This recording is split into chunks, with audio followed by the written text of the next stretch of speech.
तो दोस्तों नमस्कार। ये शुरू कर दिया है ट्रस का लास्ट पार्ट। इसमें स्पेशल कंडीशन है कुछ।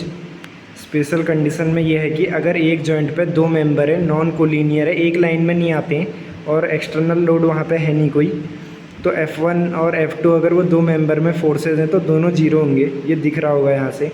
अगर एक मेंबर ये है, एक ये, दोनों में फोर्सेज ये हैं, इस जॉइंट की बात कर रहे हैं, तो दोनों जीरो हो जाएंगे क्योंकि दोनों की डायरेक्शन अलग है, तो बैलेंस बनेगा नहीं ऐसे दो फोर्सेस का, तो दोनों को जीरो होना ही पड़ेगा।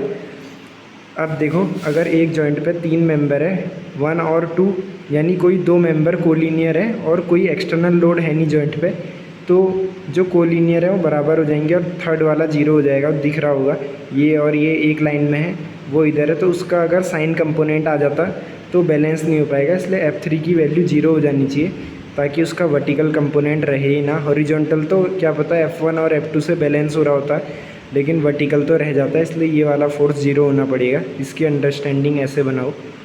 और तीसरा वाला जो है ये कहता है कि एक जॉइंट पे अगर चार मेंबर है, 1 2 3 4, 1 और 2 कोलिनियर है, 3 और 4 भी कोलिनियर है और एक्सटर्नल लोड नहीं है जॉइंट पे, तो F1 और F2 सेम हो जाएगा, F3 और F4 सेम हो जाएगा। ये एक मेंबर है, ये एक, वो एक और ये चौथा। 1 2 3 4 मेंबर है, इनके फोर्सेस ये लिख दिए, तो कोलिनियर जो हैं उनके फोर्सेस सेम आ जाएंगे, दिख रहा है वहाँ से। और एक है लास्ट, अगर कोई ट्रस है उसमें फ्लेक्सिबल केबल लगाई है हमने, ये जो BD और AC केबल्स है इसके डायगनल के अलाउंग, तो ये फोर्स जब लगेगा तो आप देखो इसकी डिफॉर्मेशन का शेप कैसा बनेगा। जो BD है वो वाली लूज़ हो जाएगी और AC वाली जो है वो और टाइट हो जाएगी। तो जो लूज़ है, लूज़ मतलब कंप्रेशन के अंडर में, टाइट वाली टेंशन के अंडर में, तो जो लूज़ केबल है वो कोई लोड सपोर्ट नहीं करेगी, तो उसे एलिमिनेट कर देना है हमें। तो लूज़ वाले को हमें हटा देना होता है, यानी BD वाले को हम हटा देंगे और ये चार मेंबर और एक डायगनल रह जाएगा। उस डायगनल के अलाउंग हम लोड निकाल सकते हैं, जो भी क्वेश्चन में पूछा है। तो ये क्वेश्चन पूछ सकता है, वो क्वेश्चन देके पूछ सकता है कि ये एक ट्रस है, इसमें डायगनल में दो केबल लगी है, फोर्स ऐसे लग रही है, तो बताओ AC में फोर्स बताओ। तो उसके लिए BD को आपको हटाना पड़ेगा। फिगर से एज्यूम, मतलब आपको फिगर देख के समझ आ जाना चाहिए क्वेश्चन का कि क्या वो बोल रहा है। जैसे ही फोर्स लगेगा तो ये वाली जो साइड है शेयर हो जाएगी इधर को, और वो वाली भी, तो BD जो है लूज़ पड़ जाएगा। यहाँ से दिख रहा है लूज़ वाला जो है सपोर्ट नहीं कर पाता है लोड को। केबल जो है टाइट ही अच्छी रहती है, लूज़ जो होती है केबल बेकार हो जाती है, किसी काम की नहीं रहती। तो भाई वही चीज़ है।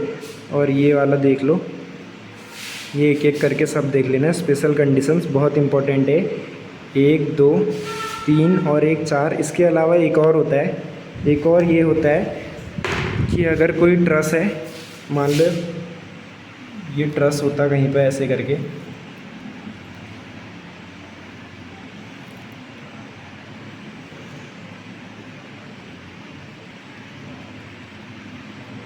तो भाई ये अगर ट्रस है, ये अगर ट्रस होता है, ये जो फिगर है इसमें ऊपर UDL लगा है, यूनिफॉर्मली डिस्ट्रीब्यूटेड लोड। ये क्या होता है ये बताता हूँ। मान लो ये ओमेगा न्यूटन पर मीटर। यूनिफॉर्मली डिस्ट्रीब्यूटेड लोड जो होता है वो ऐसा लोड होता है जो पर यूनिट लेंथ में उसका डिस्ट्रीब्यूशन जो है कांस्टेंट है, यानी रेक्टेंगुलर शेप आएगा लोड का। यानी अगर आप लेंथ में 1 मीटर का वेरिएशन करोगे तो लोड में जो चेंज है वो यूनिफॉर्म आने वाला है, ओमेगा के बराबर।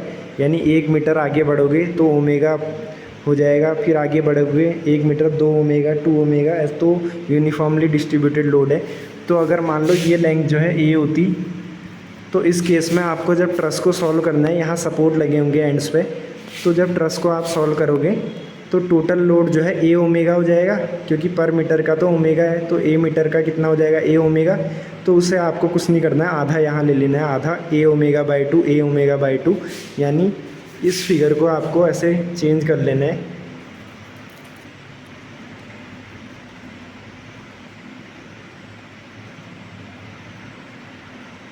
जो UDL था ये तो एक्सटर्नल लोड था, तो आपको इसको ऐसे ले लेना है और सेम ट्रस को एनालाइज करके क्वेश्चन को जैसे सॉल्व करना बताया था वैसे सॉल्व कर लेना है ये। और यहाँ पे कुछ सपोर्ट दिए होंगे, हिंज और रोलर, तो उस हिसाब से देख लेना है। इसमें ऐसा करना है, अगर UDL है, ये भी एक कंडीशन है, तो समझ आ गया होगा सबके सब कंडीशंस।